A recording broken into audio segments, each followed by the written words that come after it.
I'm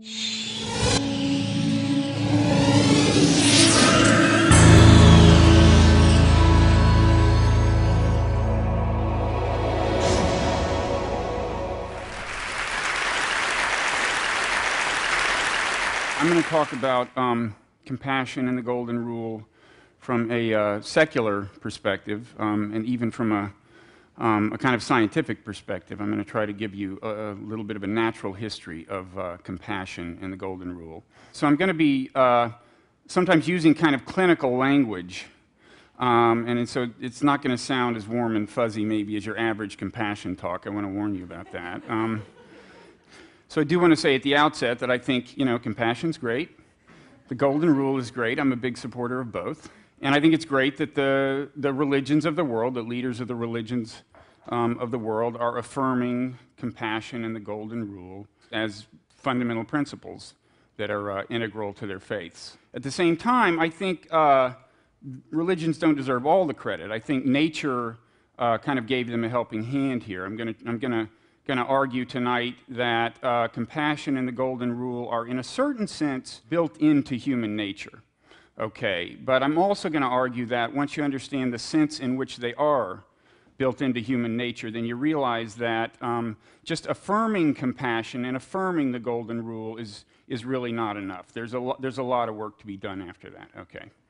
Okay. So quick natural history of first compassion. In the beginning, there was compassion, and I mean not just when human beings first showed up, but actually even before that. I think it's probably the case that in the human evolutionary lineage, even before there were Homo sapiens, feelings like compassion and love and sympathy had earned their way kind of into the gene pool. And biologists have a pretty clear idea of how this first happened.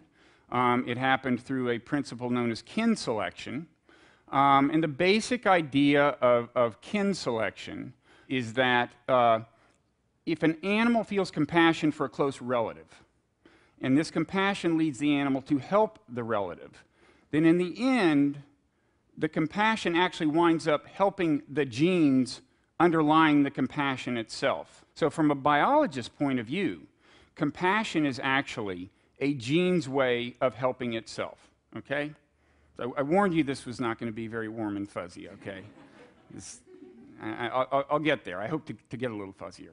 To me, this doesn't bother me so much, that the underlying Darwinian rationale of compassion is kind of self-serving at the genetic level. Actually, I think what the bad news is about kin selection is just that it means that this kind of compassion is naturally deployed only within the family. That's the bad news. The good news is compassion is natural. The bad news is that this kin-selected compassion is naturally confined to the family. Now, there's more good news that came along later in evolution, a second kind of evolutionary logic. Biologists call that reciprocal altruism, okay? And there the basic idea is that compassion leads you to do good things for people who then will return the favor.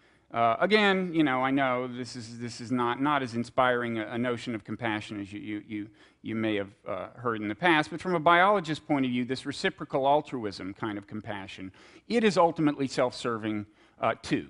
It's not that people think that when they feel the compassion. It's not consciously self-serving, but to a biologist, that's the logic. And so you wind up most easily extending compassion to friends and allies. I'm sure a lot of you, if a close friend has something really terrible happen to them, you feel really bad. But if you read in the newspaper that something really horrible happened to somebody you've never heard of, you can probably live with that. Okay, that's human nature. So it's another good news, bad news story. It's good that compassion was extended beyond the family by this kind of evolutionary logic.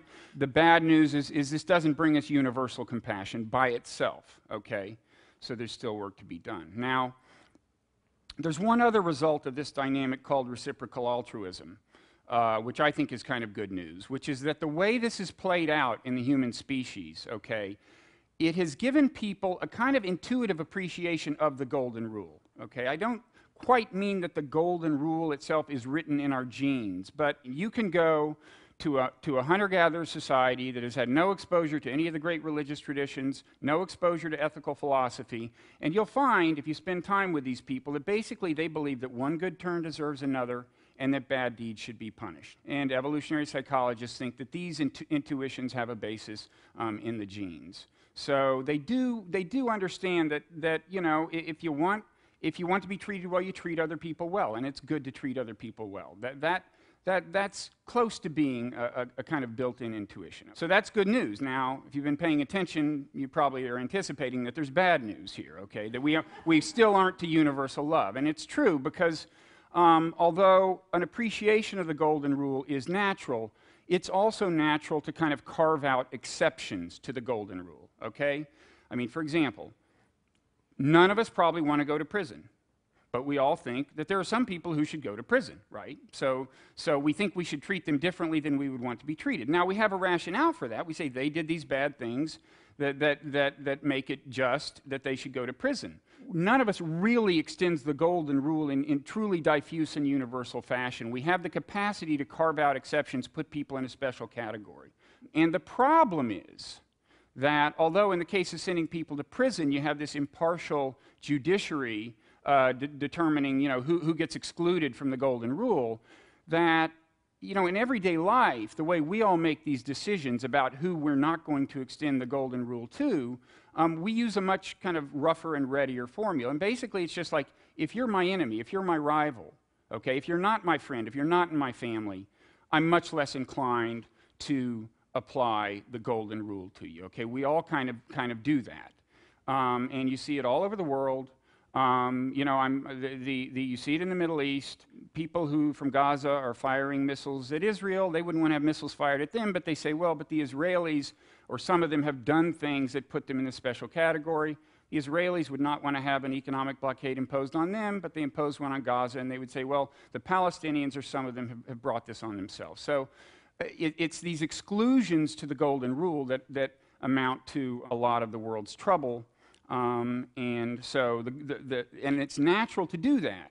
So the fact that the golden rule is in some sense built into us is not by itself going to bring us universal love. It's not going to save the world. Now there's one piece of good news I have that may save the world, okay? Are you on the edges of your seats here? Good, because before I tell you about that good news, I'm going to have to take a little excursion through some academic terrain. So I hope I've got your attention with this promise of good news that may save the world. It's this non-zero-sumness stuff you just heard a little bit about. It's just a quick introduction to game theory. This won't hurt, okay? It's about zero-sum and non-zero-sum games. If you ask what kind of situation is conducive to people becoming friends and allies, the technical answer is a non-zero-sum situation. And if you ask what kind of situation is conducive to people defining people as enemies, it's kind of a zero-sum situation. Okay, so what do those terms mean? Basically, a zero-sum game is the kind you're used to in sports, where there's a winner and a loser, so their fortunes add up to zero, okay? So in tennis, every point is either good for you and bad for the other person, or good for them, bad for you. Either way, your fortunes add up to zero. That's a zero-sum game. Now, if you're playing doubles, then the person on your side of the net is in a non-zero-sum relationship with you, because every point is either good for both of you, positive, win-win, or bad for both of you, it's lose-lose. Okay, that's a non-zero-sum game. And in real life, there are lots of non-zero-sum games. In the realm of economics, say, if you buy something, that means you'd rather have the merchandise than the money. But the merchant would rather have the money than the merchandise. You both feel you won, okay? In a war, two allies are playing a non-zero-sum game. It's going to either be win-win or lose-lose for them. So there are lots of non-zero-sum games in real life. And you could basically just reformulate what I said earlier about how compassion is deployed and the golden rule is deployed by just saying, well, compassion most naturally flows along non-zero-sum channels where people perceive themselves as being in potentially a win-win situation with someone, their friends, their allies.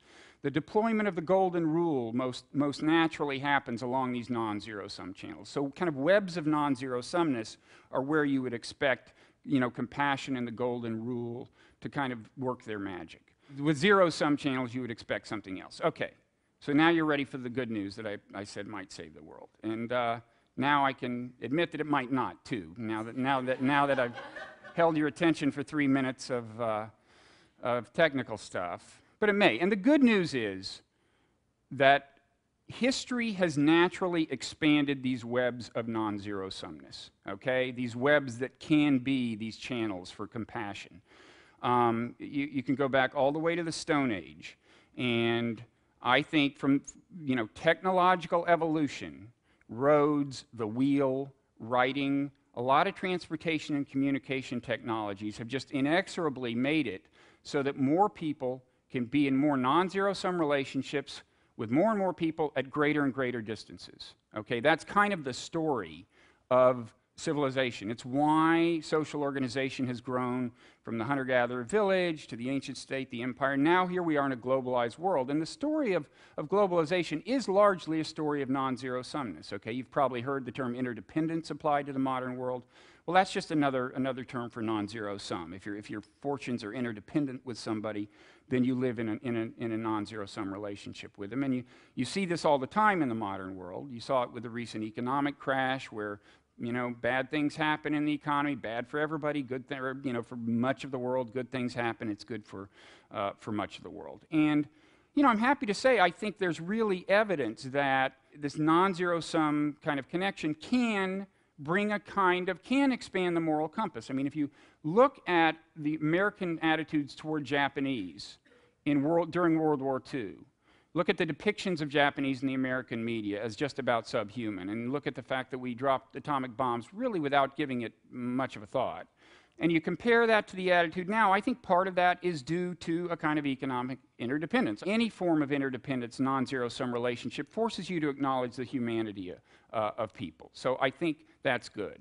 And the world is full of non-zero-sum dynamics. Environmental problems, in many ways, put us all in the same boat. And there are non-zero-sum relationships that maybe people aren't aware of, okay? So for example, probably a lot of American Christians don't think of themselves as being in a non-zero-sum relationship with Muslims halfway around the world, but they really are. Because if these Muslims become happier and happier with their place in the world and feel that they have a place in it, that's good for Americans because there will be fewer terrorists to threaten American security. If they get less and less happy, that will be bad for Americans, okay? So there's plenty of non-zero-sumness. And so the question is, if there's so much non-zero-sumness, why has the world not yet been suffused in love, peace, and understanding? The answer is complicated. It's the occasion for a whole nother talk, maybe, but certainly a couple of things are that, first of all, there are a lot of zero-sum situations in the world. And also, sometimes, again, people don't recognize the non-zero-sum dynamics in the world. And I think in both of these areas, I think politicians can play a role. This isn't only about religion. I think politicians can help foster non-zero-sum relationships. Economic engagement is generally better than blockades and so on, I think, in this regard. And politicians can be aware and should be aware that when people around the world are looking at them, are looking at their nation, okay, and picking up their cues for whether they are in a zero-sum or a non-zero-sum relationship with a nation like, say, America or any other nation, human psychology is such that they use cues like, do we feel we're being respected? Because, historically, if you're not being respected, you're probably not going to wind up in a non-zero-sum, mutually profitable relationship with people. So we need to be aware of what kind of signals we're sending out, and some of this again is in the realm of kind of political work. If there's one thing I could encourage everyone to do, politicians, religious leaders, and us, it would be what I call expanding the moral imagination. Okay, that is to say, your ability to put yourself in the shoes of people in very different circumstances. This is not the same as compassion, but it's conducive to compassion. It opens the channels for compassion. And I'm afraid here we have another good news, bad news story, which is that the moral imagination is part of human nature. That's good. But again, we tend to deploy it selectively. Okay? Once we define somebody as an enemy, we have trouble putting ourselves in their shoes, just naturally. So if you want to take a particularly hard case, say for an American, somebody in Iran who's burning an American flag, say, and you see them on TV. Well, the average American is going to kind of resist the moral exercise of putting themselves in that person's head, and is going to resist the idea that they have much in common with that person. And if you tell them, well, they think that America disrespects them and even wants to dominate them, and they hate America. Has there ever been somebody who disrespected you so much that you kind of hated them briefly? You know, they'll resist that comparison, and that's natural, that's human. And similarly, the person in Iran, when you try to humanize somebody in America who said Islam is evil, they'll have trouble with that, okay? So it's a very difficult thing to get people to expand the moral imagination to a place it doesn't naturally go. I think it's worth the trouble because, you know, again, it just helps us understand. If you want to reduce the number of people who are burning flags, helps to understand what makes them do it. And I think it's good moral exercise. I would say here, again, is where religious leaders come in, because religious leaders are good at reframing issues for people. You know, harnessing the emotional centers of the brain to get people to alter their awareness and just reframe the way they think, you know. I mean, religious leaders are kind of in the inspiration business. It's their great calling right now, to get people all around the world better at expanding their moral imaginations, appreciating that in so many ways they're in the same boat. I would just sum up the way things look, at least from this secular perspective, as far as compassion and the golden rule go, by saying that it's good news that compassion and the golden rule are in some sense built in to human nature. It's unfortunate that they tend to be selectively deployed, and it's going to take real work to change that, but nobody ever said that doing God's work was going to be easy. Thanks.